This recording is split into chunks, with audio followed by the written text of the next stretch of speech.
અનેક જન્મોના પુણ્યથી તમે મળ્યા છો. આપણે કહીએ ને કે જોડિયા તો સ્વર્ગ में बनती है, ऊपर बनती है. આ બહુ સાચી વાત છે. આપણા જીવનમાં જે કોઈ પણ આવે ને એ ઋણાનું બંધના કારણે આવે છે, અને એટલા માટે જ આ જ્ઞાનને કન્યા જાણે છે. એટલે કન્યા કહે છે કે અનેક પુણ્યના પ્રભાવથી તમે મને મળ્યા છો, તો તમારા કલ્યાણમાં જ મારું કલ્યાણ છે. અને આ દ્વારા એક સિદ્ધાંત પણ કહે છે કે લગ્ન છે ને એ સ્વર્ગ છે, પણ આ સ્વર્ગને જીવનમાં ઉતારવાની જવાબદારી એ વર અને કન્યાની છે. તો ખરા અર્થમાં આ લગ્ન યજ્ઞ બને, સ્વર્ગ બને, અને ત્યારે જ આ લગ્નની છે સાર્થકતા છે. જ્યારે કન્યા આવું કહે છે તો ત્યારે વર છે તે બીજું વચન આપતા કહે છે, ઓમ દ્વે ઉર્જે વિષ્ણુસ્વાનયતુ. આ બીજા વચનમાં ઊર્જાની વાત છે, આ બીજા વચનમાં બળની વાત છે. જો મનુષ્યની અંદર રહેલી શક્તિ છે ને, આ શક્તિ ક્યારે દેખાય નહીં, શક્તિ અનુભવાય. જેવી રીતે આપણે જે કંઈ પણ વીજળીના ઉપકરણો વાપરીએ છીએ, એમાં વીજળી દેખાતી નથી પણ અનુભવાય છે. એસીમાં પણ એસીની રીતે, ફ્રીજમાં ફ્રીજની રીતે, પંખામાં પંખાની રીતે વીજળી અનુભવાય. એમ ઘર સંસારમાં પણ સ્ત્રી છે ને શક્તિ છે, એ ઊર્જા છે. અને એટલા માટે જ વર કહે છે કે તારા બળથી મારું બળ છે. સાહેબ, સ્ત્રી છે ને એ ઘરનો પાયો છે, અને આમ પણ ઇમારતનો પાયો હોય ને, એ પાયો ક્યારેય દેખાય નહીં, પણ આ પાયો હલે ને ત્યારે ધરતીકંપ આવી જતો હોય છે. જેમ ભોજનમાં મીઠું હોય, આ મીઠું અનુભવાય, પણ મીઠું ન હોય ને ત્યારે જમવાની મજા ન આવે. એમ જીવનમાં જગદંબાનો અંશ કન્યા ન હોય ત્યારે જીવનમાં બળ નથી હોતું. અને એટલા માટે વર કહે છે કે તારા બળથી મારું બળ છે. અને તેના જવાબમાં બીજું વચન આપતા કન્યા કહે છે, ઓમ કુટુંબમ પાલયિષ્યામિ આવૃદ્ધ બાલકાદિકમ યથા લબ્ધેન સંતુષ્ટા બ્રૂતે કન્યા દ્વિતીયકે. હે સ્વામીનાથ,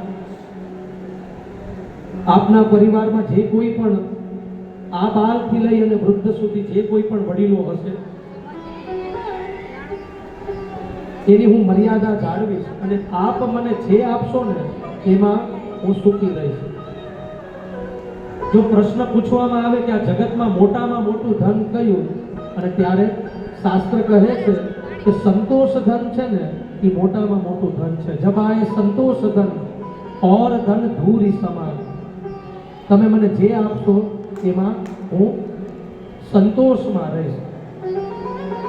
અને ત્યારે વર છે તે ત્રીજું વચન આપતા કહે છે, ઓમ ત્રિનીરાય સ્પોકાય વિષ્ણુસ્વાનયતુ.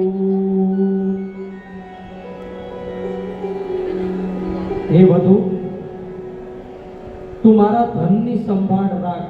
જેવી રીતે પરાંબા ભગવતી લક્ષ્મી છે, એમ લક્ષ્મીનો અંશ છે ને તે સ્ત્રી છે. અને જ્યારે પુરુષ આ સ્ત્રી રૂપી લક્ષ્મીને જ્યારે ધન આપતો હોય, પોતાના ઘરની કૂચી આપતો હોય, અને ત્યારે એ લક્ષ્મીમાં 100% વધારો થતો હોય છે. તો એકબીજાનું અમે આદર જાળવીશું, અને મારા ધનની સંભાળ પણ તું રાખ. આપણા ભાવનગરના જ કવિ વિનોદ જોશી થઈ ગયા, અને એમની પણ સરસ મજાનું કાવ્ય કૂચી આપો બાઈજી. અહીંયા બાઈજીને એટલે કે સાસુમાને કહ્યું છે કે કૂચી આપો બાઈજી, કે એ જે આવે ને લક્ષ્મી સ્વરૂપી કન્યા, ત્યારે એને કૂચી આપી દેવી. અત્યારની બાઈજીઓ ઘણી બધી એવી છે કે આ કૂચી આપતી નથી.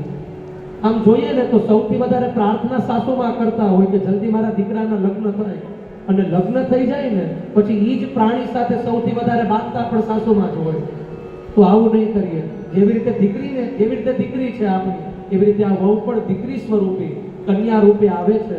તો દીકરીની જેમ જ એની સાથેનો વ્યવહાર થવો જોઈએ. અને ત્યારે કન્યા છે એ ત્રીજું વચન આપતા કહે છે, મિષ્ટાન્ન વ્યંજનાદીની કાલે સંપાદયે તવ આજ્ઞા સંપાદિની નિત્યમ તૃતીયે સા બ્રવીદ વરમ. આપને હું સમયસર ઉત્તમ રસોઈ કરી અને જમાડીશ જો તમે ટાઈમમાં આવો તો, તમે સમયસર આવો તો. અહીંયા પણ ઓલું હેશટેગ છે, અહીંયા પણ અધ્યાહાર છે. એકબીજાનું સન્માન જાળવીએ તો ખરા અર્થમાં એકબીજા સન્માનિત થતા હોય છે. હું આપને ઉત્તમ અને રસોઈ સરસ મજાની જમાડીશ અને તેના જવાબમાં વર વધુને કહે છે ઓમ ચત્વારી માયો ભવાય વિષ્ણુસ્વાનયતુ. એ બધું આપણે સુખને પ્રાપ્ત કરીએ અને મારું સુખ, મારી હેપીનેસ છે તે તારા થકી છે. તો સુખની વ્યાખ્યા છે ને દરેક વ્યક્તિની અલગ અલગ હોય છે, પણ જ્યારે એકબીજાનું હૃદય મળે, એકબીજાના વિચારો મળે ને ત્યારે ત્યાં એ હેપીનેસ, ત્યાં સુખ આનંદ છે ને સર્જાતો હોય. કદાચ એવું પણ બને કે પતિ પત્ની તો જોડાઈ ગયા હોય, પણ એક ટ્રેક્ટરનું ટાયર હોય ને એક સાયકલનું ટાયર હોય, આ બંને ટાયર જોડાશે ને તો ગાડી બરાબર નહીં ચાલે, એ ગાડું પણ રગસ્યું ગાડું થઈ જશે. એટલે બંનેના વિચારો સરખા હોય જ્યાં તો ત્યાં સુખની, આનંદની વૃદ્ધિ થતી હોય, સુખનું સરનામું ત્યાં મળતું હોય છે. તો શેરિંગ અને કેરિંગ બંનેમાં સહજ હોવાની. અને ત્યારે કન્યા પણ કહે છે શુચિ શૃંગાર ભૂષાહમ વાગ્મન કાય કર્મભી ક્રીડિષ્યામિ ત્વયા સાર્ધમ તુરીયે સા બ્રવીદિગમ. હું મન, વચન અને કર્મથી આપને પ્રસન્ન રાખીશ. હૈયું